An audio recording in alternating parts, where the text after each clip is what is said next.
This video was brought to you by Skillshare. Reform UK. It might not be one of the two main political parties in the UK, but it certainly had a pretty significant impact on national politics last week.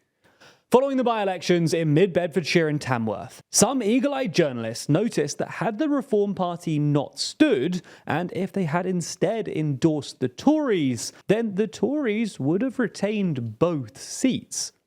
So in this video, we're going to take a look at who Reform UK are, what their policy platform and ideology is, and whether they could ultimately cost Rishi Sunak the next election.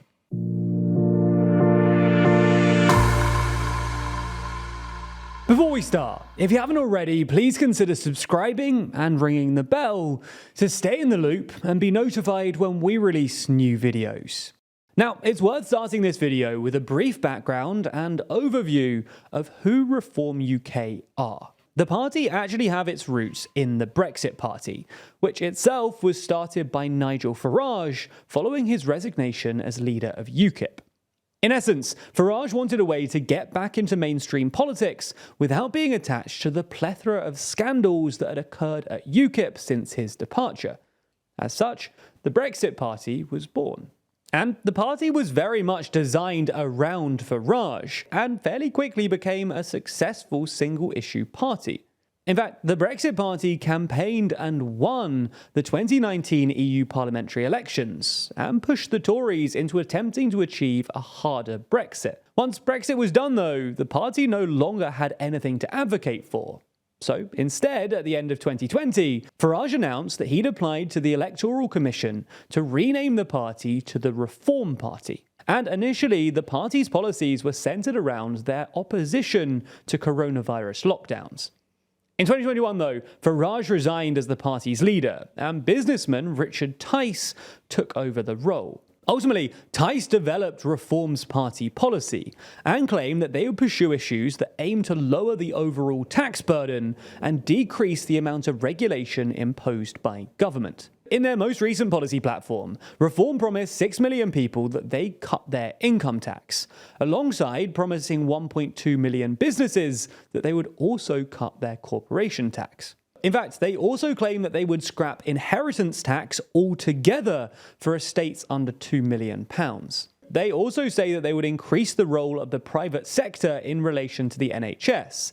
They state that to achieve their promise of zero waiting lists, they give people vouchers to go private elsewhere if they weren't seen in a certain amount of time. Aside from economics, on social issues, Reform UK have tried to show that they're conservative there too. They made an explicit commitment to protecting children from inappropriate sex education, and committed to net zero immigration, as well as saying that they would lead the UK out of the European Convention on Human Rights.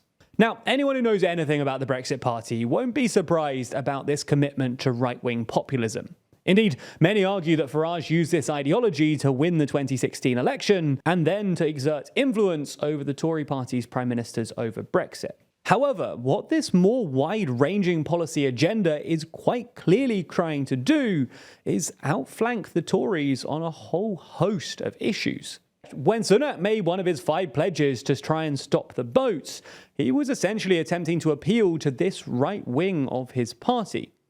In essence, this is a way of trying to demonstrate that, although he's not quite as right-wing as Truss, he can still represent the right. So, Reform UK has gone further, trying to outflank Sunak even more, pledging to net zero immigration. And this is appealing to some, those who are frustrated by Sunak, and those who believe that the Tories aren't right-wing enough anymore due to their stance on things like immigration.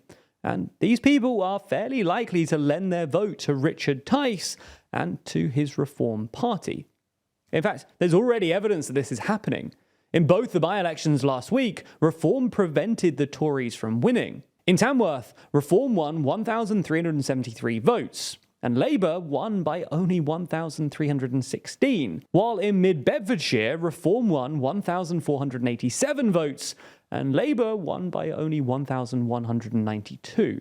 So, had Reform stood down and announced that they're endorsing the Tories, and assuming that their voters would have followed their advice, then there would have been a very good chance that the Tories could have retained both of these seats. Now, it's worth asking why these voters actually backed Reform rather than the Tories anyway. After all, considering the low turnout in by-elections, a non-insignificant number of people did actually vote for Reform. In Tamworth, 5.4% of voters backed Tice's party. Ultimately, it's likely down to the poor favourability of the Tories in polling. According to the most recent YouGov polling, only 67% of those who voted Tory in 2019 would vote for them again now, compared to 87% of Labour Party voters who'd say that they'd vote for Labour again. And Reform have deliberately positioned themselves to be able to hoover up this increasing number of disaffected Tories. And in the by-elections, that's exactly what they did. In fact, in a statement after the by-elections, Reform leader Richard Tice criticised the Tories and made his Tory Hoover strategy very explicit. He said, "Imagine paying a good friend in business to do a job. They keep promising time and again that they'll get round to it soon. For 13 years, you pay them every month. They always say the right things, but they never deliver on their promises. There's always an excuse, someone else to blame. This is how millions of Conservative voters now feel." The question really at this point is whether Tice can continue this strategy into the next general election. And if so, could it contribute a damaging blow against Sunak's Conservative Party? Well, it's already true right now that the Tories are in a difficult place. Labour is already 20 points ahead, and Sunak is really struggling to regain any ground. So the additional impact of Reform and Richard Tice certainly won't help the Tories and could well cost them more seats. However, it's worth not getting too far ahead of ourselves here. Firstly, there's only so much we can infer from by-elections. Often they're just used as a tool to damage the incumbent government, and people tend to vote very differently in general elections. But secondly, the Tories haven't released their manifesto for 2024 yet. It's quite possible that they bow to the pressure from Reform and move their entire policy platform right. If this is the case, then it will stop people from voting for Reform because they think that they're a proper right-wing party. Sure, people may still vote for Reform as a protest against the Tories, but it's a less attractive proposition if they look ideologically identical to Sunak. Irrespective though, it's quite possible that Reform could cause problems for Sunak and deprive him of much needed seats in the next election. So it ultimately depends on how the Tories react to these recent by-election defeats and what sort of policy platform Sunak stands on in 2024. And as ever when it comes to speculation about the next election, it's still probably about a year away, and anything could change between now and then. A few weeks ago, we told you that we were making a physical newspaper, but it turns out that designing a newspaper isn't all that easy. So we headed to Skillshare to take their course on the topic. And unlike when I tried to learn InDesign for another never-released project a few years ago, this time I was guided through the process quickly and efficiently. And this time, the project will actually see the light of day thanks to Skillshare's incredibly easy-to-follow guides.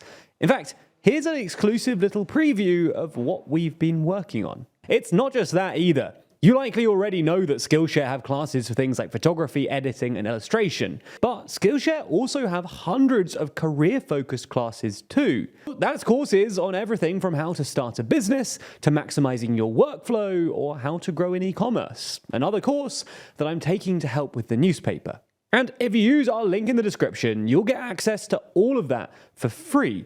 That's right, the first 500 people to use our link will get access to one of Skillshare's best offers, a 30-day free trial and 40% off your first year of Skillshare membership. As I say, that's the best Skillshare offer that we've ever had, so make sure that you click our link in the description. Thanks for your support, and thanks to Skillshare for sponsoring this video.